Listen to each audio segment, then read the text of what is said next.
தலைவர் விஜயின் பாடலுக்கு அற்புதமாக இசையமைத்த சுட்டிச் சிறுவன். இணையத்தை கலக்கும் புது வீடியோ. தமிழ் சினிமாவிலேயே குழந்தைகளால் பெரிதும் கவரப்பட்ட நடிகர் என்றால் அது தலைவர் விஜய் மட்டுமே. அவரது கியூட்டான முகம், அழகான சிரிப்பு, அதிரடியான நடனம் இவை அனைத்தும் குழந்தைகள் முதல் பெரியவர்கள் வரை எளிதில் கவரும். தமிழ்நாட்டில் விஜயை தெரியாத குழந்தைகளே இல்லை என்றுதான் கூற வேண்டும்.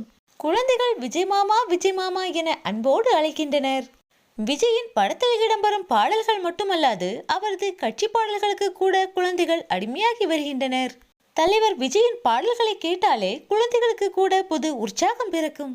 தற்போது சிறுவன் ஒருவன் தலைவர் விஜயின் பாடலுக்கு அழகாக ட்ரம்ஸ் வாசிக்கும் வீடியோ ஒன்று இணையத்தில் வைரலாகி வருகிறது. அந்த வீடியோவில் தளபதியின் தன்னந்தனி ஆளு என்ற பாடல் டிவியில் ஒலிக்க அதற்கேற்ற இசையை அற்புதமாக வாசிக்கிறான் அந்த சிறுவன். சிறுவனின் திறமையை இணையவாசிகள் பெரிதும் பாராட்டி வருகின்றனர்.